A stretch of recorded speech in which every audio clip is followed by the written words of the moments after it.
Shalom, selamat pagi Bapak Ibu sekalian.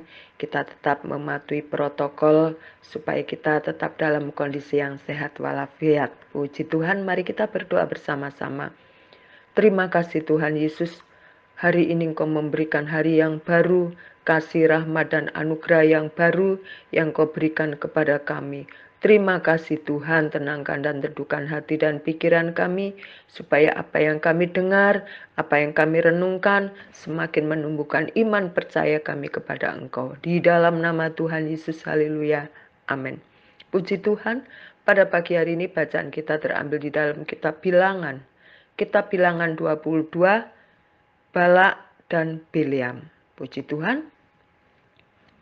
Bapak Ibu sekalian dikasih oleh Tuhan, kitab Bilangan 22 mengisahkan bagaimana hubungan antara Balak dan Bileam.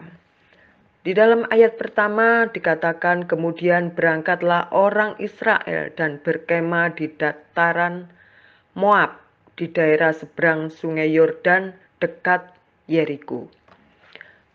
Anak-anak Israel atau orang-orang Israel sedang bergelandangan.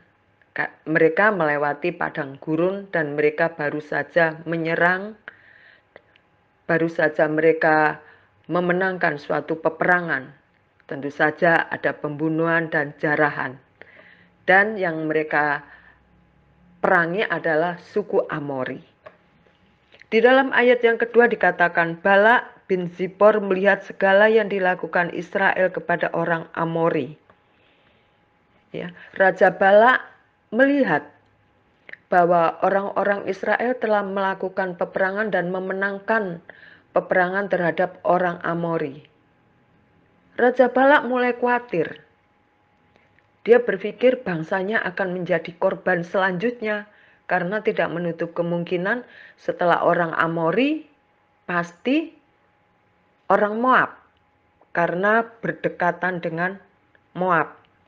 Nah, Raja Balak ini mengirim utusan kepada Bileam. Kalau kita lihat di dalam Alkitab kita ayat yang ke-5 sampai ke-6, demikian bunyinya 5 dan 6. Raja ini mengirim utusan kepada Bileam bin Beor ke Petor yang di tepi sungai Efrat, ke negeri teman-teman sebangsanya untuk memanggil dia dengan pesan, ketahuilah ada suatu bangsa keluar dari Mesir, sungguh sampai tertutup permukaan bumi olehnya dan mereka sedang berkemah di depanku. Karena itu datanglah dan kutuklah bangsa itu bagiku, sebab mereka lebih kuat daripadaku. Mungkin aku sanggup mengalahkannya dan menghalaukannya dari negeri ini, sebab aku tahu siapa yang kau berkati, dia beroleh berkat, dan siapa yang kau kutuk, dia kena kutuk. Bilangan 22 ayat 5 dan ke-6. Itu yang dilakukan oleh Raja Balak. Dia tahu apa yang diucapkan oleh seorang Bileam itu akan nyata terjadi terhadap bangsa-bangsa atau orang-orang yang dikutuk atau diberkati oleh Bileam.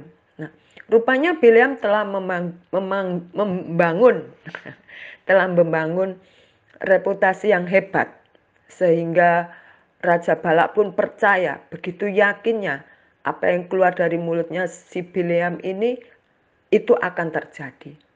Jika dia mengatakan seorang itu diberkati, mereka benar-benar diberkati. Dan jika dia mengatakan bahwa mereka dikutuk, maka mereka akan terkutuk. Dan tamatlah riwayat mereka, orang-orang yang akan dikutuk oleh Bileam. Kita tidak tahu bagaimana sejarah atau riwayat Bileam, tetapi kita melihat bahwa Tuhan berbicara kepada Bileam dan juga seolah-olah Tuhan sangat dekat, familiar dengan si Bileam ini. Bileam mengenal Tuhan dan semua orang tahu bahwa dia mengenal Tuhan, ya, seperti Raja Balak. Jadi Balak mengutus pemimpinnya untuk bertemu Bileam dengan membawa upah. Bapak Ibu sekalian dikasihi oleh Tuhan, ayat 7 dan 12 mengatakan, setelah mereka sampai kepada Bileam, disampaikanlah kepada kepadanya pesan Balak. Lalu berkatalah Bileam kepada mereka, "Bermalamlah di sini pada malam ini, maka aku akan memberi jawab kepadamu sesuai dengan apa yang akan difirmankan Tuhan kepadaku."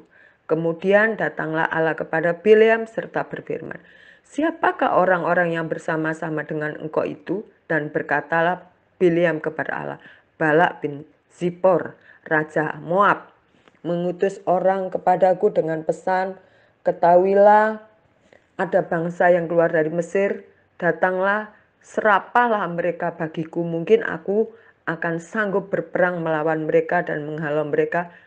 Lalu firman Allah kepada Bileam, "Janganlah engkau pergi bersama-sama dengan mereka. Janganlah engkau mengutuk bangsa itu, sebab mereka telah diberkati." Bapak Ibu sekalian dikasihi oleh Tuhan, kalau kita kembali menilik siapa orang Israel, itu adalah bangsa yang terberkati oleh Tuhan, yang terjadi perjanjian yang sudah dilakukan antara Tuhan dan Abraham, ya. Tetapi nanti kita akan melihat untuk selanjutnya apa sih yang dilakukan Bileam ini. Meskipun dia punya hubungan dekat dengan Tuhan, apakah Bileam juga mau mendengarkan ucapan Tuhan yang sudah dipesankan kepada Bileam? Bapak Ibu sekalian dikasihi oleh Tuhan, kalau kita perhatikan, si Balak ini ada perasaan khawatir, ada perasaan takut, dan dia telah melakukan satu hal yang itu dianggap Balak sendiri itu betul. Tetapi sesungguhnya itu tidak benar di hadapan Tuhan. Karena yang dia lakukan adalah dia ingin merugikan, dia ingin mengutuki, dia ingin menghancurkan orang-orang Israel melalui Bileam. Bapak Ibu sekalian dikasihi oleh Tuhan, kita melihat kehidupan seorang Bileam. Dia adalah seorang nabi yang telah menyalahgunakan apa yang Tuhan percayakan kepada dia.